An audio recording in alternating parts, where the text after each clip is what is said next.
No, I was watching this documentary on Afghanistan. It was talking. It was on the. I think it was on the Vice network, and they were talking to this. I guess he was a general or something over there, and some American military personnel.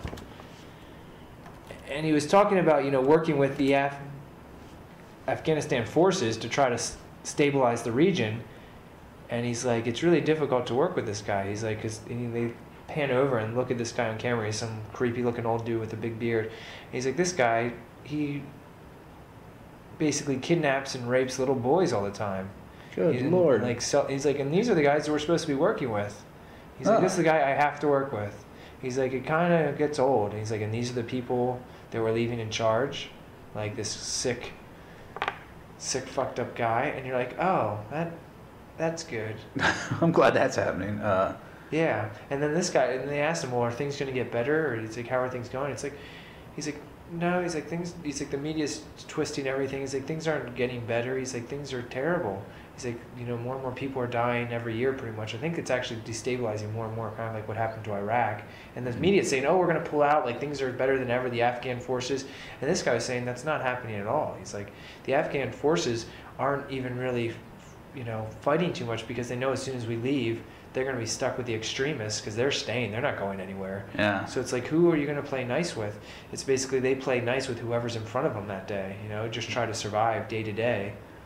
And they're all getting fucked up on heroin and smoking lots of dope and stuff. And I heard about the heroin thing being a big problem before. Oh, I mean, well, that's where like 97% of the world's heroin comes from, is Afghanistan. Yeah. And is it so interesting that as soon as we start sending planes and ships over there, all of a sudden the purity and the quantity of heroin that starts making its way back to the United States goes up exponentially.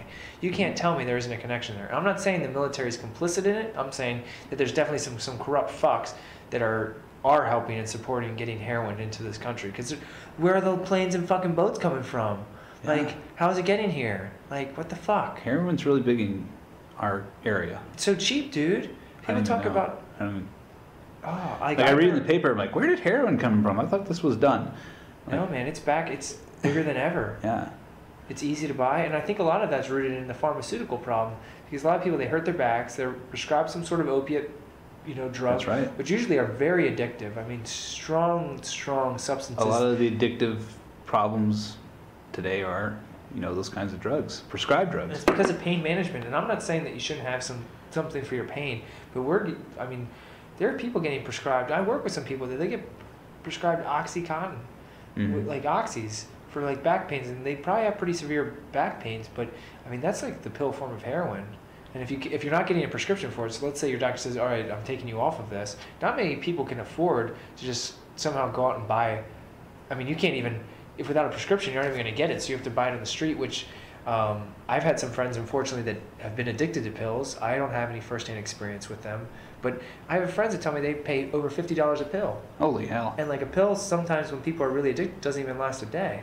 So that's $50 a day. So people are literally spending $100 a week for their drug habit, when you can get a better high from heroin, and it could cost you $5 for a pretty big, like, a bag of heroin that I'm assuming lasts a decent amount of time. Shit, man. So what are you gonna do? Spend $50 on a pill, or spend $5 on a bag of heroin? Yeah, sometimes the black market is more interesting than the free market. Especially when the free market kind of pushes you into the black market. Like you weren't addicted to that. You weren't addicted to opiates before you hurt your back. All of a sudden you get addicted to opiates. You can't get them anymore. So then you get kind of pushed to the black market because you can't buy it legally. Yeah. I don't like it. I love it. I love drugs. I love drugs. Drugs are good. Drugs are good, as long as they're made by Merck or GlaxoSmithKline.